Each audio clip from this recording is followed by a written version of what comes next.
Okay, hello everyone, and welcome to this edition of the Charity Professional Development Community's 20-minute webinars. Today, we are joined by Rosie Milsom, who is going to talk to us about the importance of donor surveys in fundraising. But without further ado, I will hand over to you, Rosie. Thanks very much, Zach. Right, I'm just going to share my screen because I've got a few slides to help us through this session today. So as Zach said, I'm here today to speak to you about using donor surveys to improve your stewardship and ultimately increase your income at your charity. Hoping my objective today is to inspire you to either do one if you haven't done one before, or do one even better if you have, and to show that they can work for you no matter what size of charity you are. So what we're going to cover is firstly the why of why you should be carrying out a donor survey, so the benefits to you as a charity, and why they should be a kind of key part of your fundraising arsenal. We'll also be talking about the what, so I'll include some ideas and suggestions on the kind of questions that you can be asking, the questions that have worked for me when I've done them before. I'm going to share the results of and successes and learnings of me doing them before, and some top tips, and then also the how and when to conduct your survey and what to do with the results when you've got them. So first of all, talking about the benefits. So it starts a two-way conversation with your donors. It helps them to feel valued. So rather than only going to our donors to make the ask for a campaign, but also in the sense of, we might go back to them, we might thank them and report them, but actually seeking feedback from your donors and asking them about their opinions on your work, on your stewardship, can make them feel valued. It's more of a kind of give and take rather than just a take. It can also help you identify which part of your mission or work is most important to your donors. So really kind of understanding their motivations, especially if what you do is or what you deliver as a charity has multiple kind of streams or projects. It can really help you understand which of those ones are really kind of hitting home with your donors, and that in turn can help inform your messaging when you are developing campaigns or stewardship, or communicating impact. It can also show you whether donors feel that they are receiving good stewardship from you. So, are they feeling appropriately recognised? Are you communicating well the impact of their gift? These are all things that you can understand from a donor survey. But also on the income side, so that's the thing that we really want to love, it gives you the opportunity to prospect for, whether that's for monthly donors, legacy gifts, major giving events, and ultimately through that prospecting, you can increase your income. So those are some of the real key benefits that you will receive for doing donor surveys. No doubt there'll be a few more as well. But now we're drilling down into the what. So I thought I would give you some examples of some of the questions to ask that you can put within your donor survey to really get that data that you want. So first of all, on the feedback side, so when we're asking for that feedback from donors about their experience with you as a charity, one of the first questions I'll often ask is, which area of our work are most important or inspiring to you? And for that, I would suggest using a ranking option. So I'll talk a bit about some surveying tools later on, but many of them will give that option in terms of having multiple answers that you can rank. And again, that goes back to what I was saying about understanding which area of your work as a charity is something that your donors are most passionate about, or which program or which stream. Another one is around how well they feel recognised. So I've put a suggested one there about, and setting the tone there as well, to say that it's important to us to make sure that you feel valued. How well do you feel we recognise your donation? So again, that's, how quickly and promptly and appropriately were you thanked? And also about how well do you feel we've communicated how your donation is spent? So that's about whether or not you're effectively reporting back to them about the impact that their donation is making, or where their donation has gone and what work it supports. And the next one I tend to ask is around making sure they know how important their support to us is to your charity. So my sample question around that would be, how much of an impact do you feel your donation has made? And again, similar to the previous question, that's helping you understand whether or not you are communicating the impact, how important they feel their donation is, how important are you making them feel. And then the next one is around really understanding what type of comms landing with your audience. Which type of comms do your donors receive that they find most valuable, most enjoyable to read or enjoy and consume. And you can list then your current kind of communications options. So you might have, your monthly newsletter. You'll have, they might prefer to keep up via social media. They might most appreciate the impact reports. They might most appreciate the handwritten thank you letters.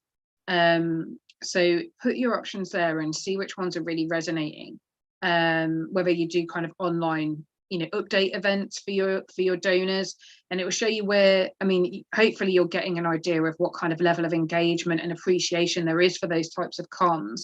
But if it's not easy for you to tell, that will give you a real good snapshot of what the donors most like to use to keep up to date with your charity, and then that's where you can focus a lot of your time on expanding and developing.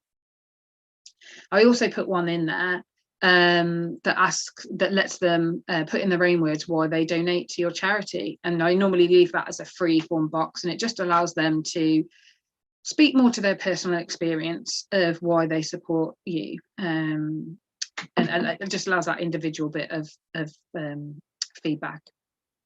And then in terms of questions to ask for prospecting, so I've got a sample in there. The current one that I use at BYC, there's a prospecting, a really interesting question there that you can ask about how likely they are to donate to us again. And again, that gives you an indication of, whether they're supporting you as continuing, and whether you have done such a good job in stewardship that they want to give to you again. And then the second kind of tier to that, I usually use that as a platform to go into monthly giving. So I'll say, if you've answered that you're likely to give to our charity again, would you consider becoming a so-and-so member and giving a monthly donation from just £3 a month? In terms of other prospecting questions, so you can try and get a sense of what events they might be interested in. So I've put one there, would you be interested in attending any of the following, whether that's, cultivation and stewardship events like supporter receptions or program sharings, or whether that's anything from kind of gala dinners, afternoon tea events. If you're looking to expand your fundraising events program and you want to get a sense of whether or not there's enough interest to do that kind of thing and invest that kind of money, then that's something you can ask in your donor surveys too. And then other prospecting questions are around legacies and major giving. So I've put a couple of examples here, to gently ask, after you provided for your loved ones, would you consider leaving a gift in your will? So if legacies is an area of fundraising that you are looking to develop, then that can be a question that you can include. And then another question that I know has worked very well for a lot of charities, including those small charities, is asking about whether or not they are in the position to or would like to talk about making a transformational gift. So I've left the kind of amount blank there, because what's going to be a transformational or major gift to your charity might be different to what it is to my charity. But just to give that option, again, it's that prospecting, it's that reaching out for those who perhaps have the ability to give you a high amount of gift, but it's difficult to tell from the gifts that they've given you so far in your database. And that's another way that you can prospect too. And then just some kind of top tips there on survey questions. So I would suggest keeping it to 10 to 12 questions max.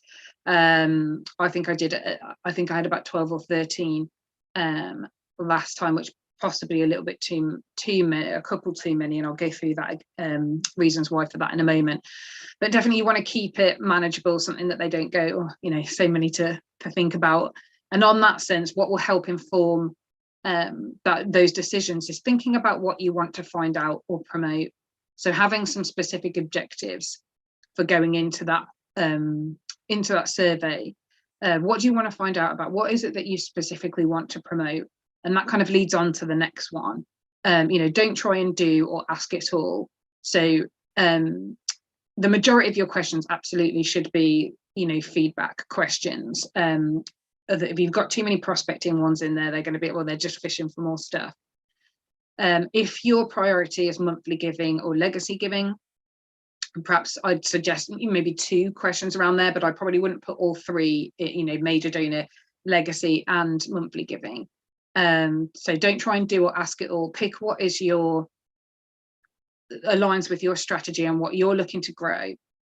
And specifically if you're looking to find out about how well you're stewarding people, just think about those objectives and keep it to those key things. I would say give a range of answering options. So, try not to use like a yes or no, try and use like a sliding scale of options. So I will normally use, where I ask a question, if they feel appropriately recognised, I would use perhaps extremely well, very well, somewhat well, not at all well, because people aren't always just black and white. They might be kind of on the fence about things. And similarly, with monthly giving, you don't want them to just say a straight out no and then think, oh, well, I can't promote monthly giving to them anymore. They've already told me they're not interested. You can have an option that's yes, and please send me more info now, or have an option that's yes, but not right now. And then, you can still keep them on that if that's what they choose.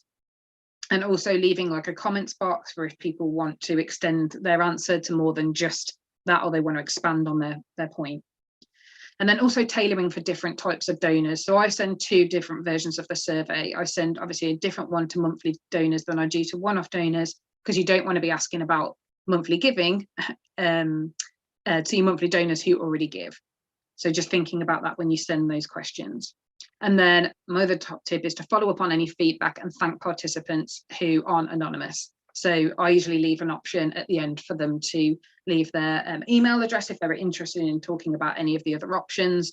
So if you have that and you know who's responded, do thank them for taking part and pick up on any feedback that they've given.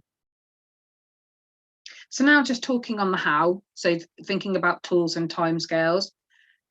So you can use Typeform. That's actually supposed to be SurveyMonkey, not MailChimp. I always get them mixed up, even though I use both of them.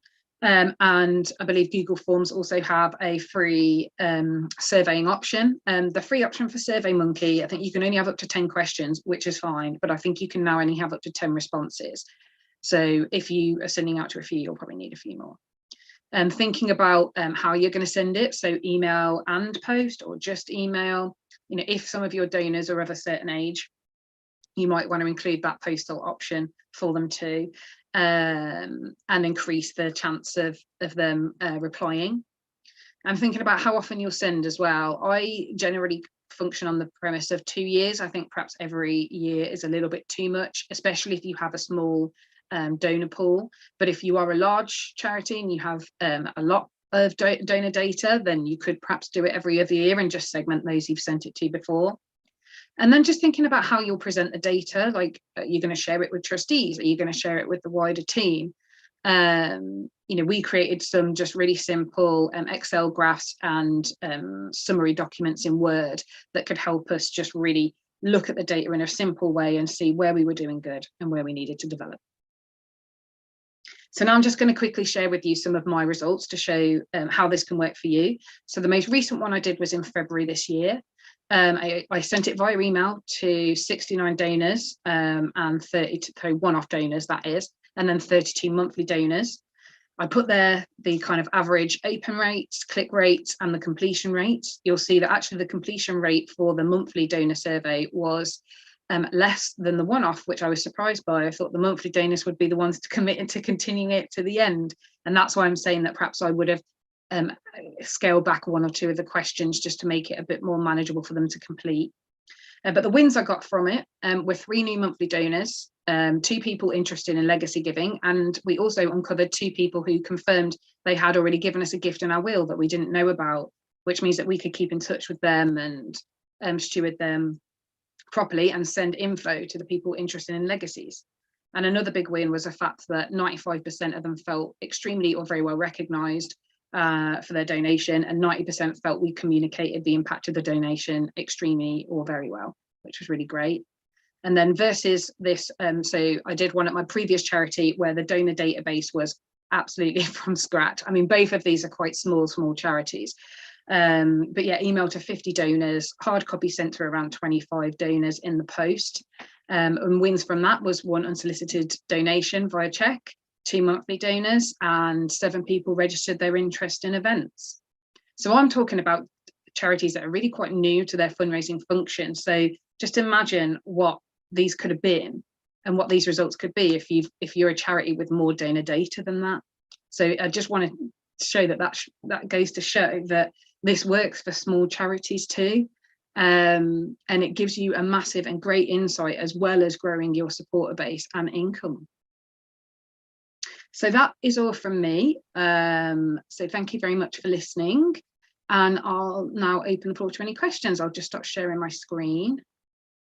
Brilliant. Thank you so much, Rosie. It's amazing to see that those results. It really brings into view the tangibility of what we're talking about. And I love the idea of being disciplined with the number of questions, because I know what it's like. You're just so tempted to go, I want to know all of the things. So really having that discipline. And also it's great to get some concrete examples of questions to use, either as, carbon copy or as inspiration.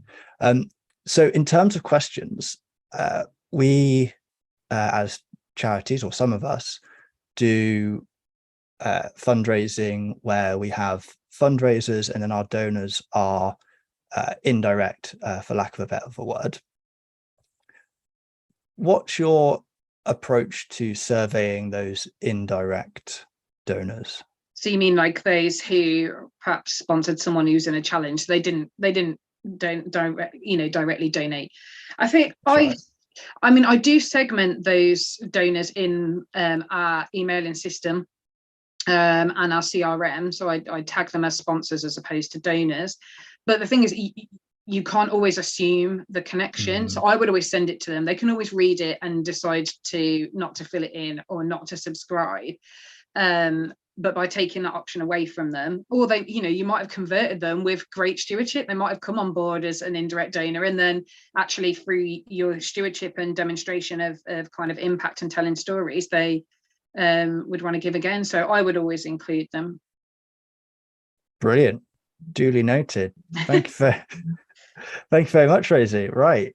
We will close by another big thank you to Rosie for such an amazing session. And yes, I hope will all go away and start building surveys and start talking to your donors through that. So brilliant. Thank you very much, everyone. And we will see you next time. Thank you.